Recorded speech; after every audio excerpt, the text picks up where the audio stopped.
Do I go? Mhm. Sorry. Hi everyone, my name is Natalie, and today I'll be refuting Daniel Orton's claim.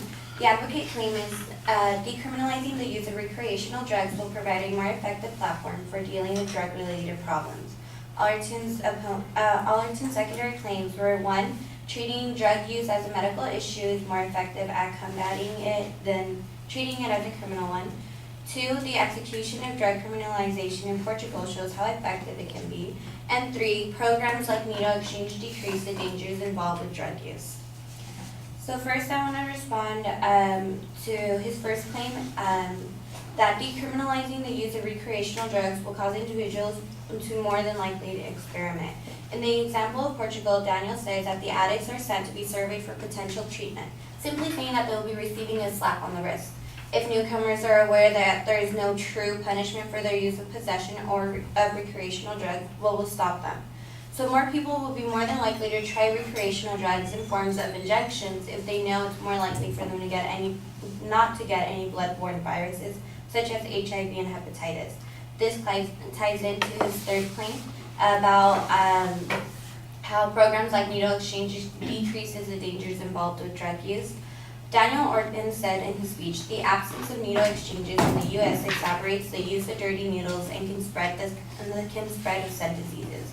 I deny the claim because according to Henry J. Kaiser Family Foundation, states that there are over 200 needle exchange programs in the United States, which 40 of them are in California alone."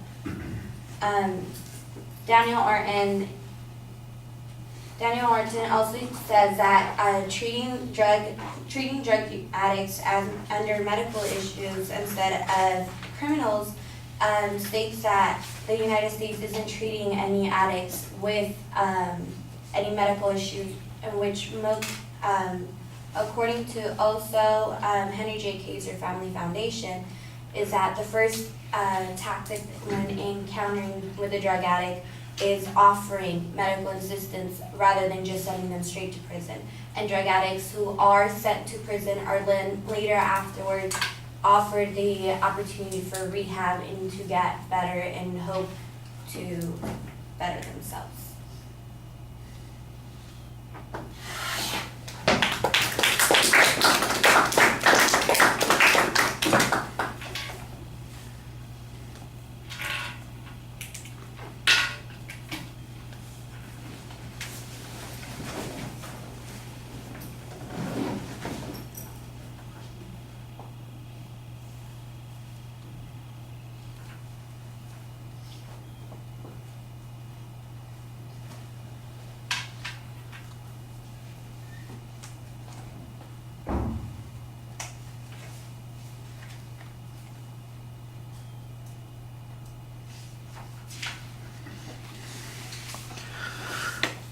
Okay, well, you've structured the advocate's claim pretty clearly. You really seem to be making one counterclaim at the beginning, that there's going to be experimentation as a result of reducing the risk of using illicit drugs.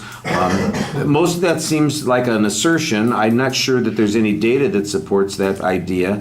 The general notion is explained pretty well, but there's not really much proof that it's going to come out that way.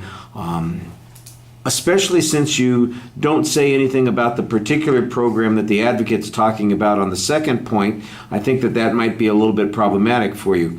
The other argument that you make is about the needle exchange issue, and you do talk about that a little bit. You're basically denying the advocate's claim that there are no needle exchange programs, or that it's so much better to have that. We have needle exchange programs here. You've got some documentation on that. There are 40 of them in California. I think that's pretty good. Are they working? Are they producing the kinds of effect that the advocate's talking about, or do we have no impact on this situation, or has it made things worse? That's the information that's missing here. The first thing that popped into my head was places that have these needle exchanges. It's not really an exchange. It makes it sound like you're getting a trade. You can basically get free needles, all right? And I'm afraid that the city of San Francisco and Seattle have discovered that when you give people free needles and it's one-time use, guess what they do with them? They throw them out. And the places that they throw them out are wherever they're using them. So the streets of San Francisco and Seattle are lined with used drug needles. So in addition to all of the homeless fecal problems that you might find on the sidewalk, you could stub your toe on a sharp needle too.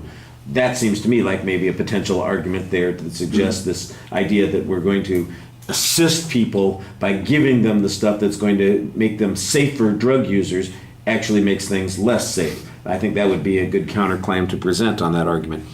You say nothing about the Portugal experiment and experience, and I think that that's a missed opportunity. I know that there is criticism of that research, that it works in limited ways. I did think that the last argument that you made would suggest that we do try to offer some kind of treatment for people who have these drug issues was okay. It didn't sound like a direct quote at the end. It sounded like sort of a summary of this argument, and I think you'd be better off if you could point to specific examples and illustrations of this. All right, thank you.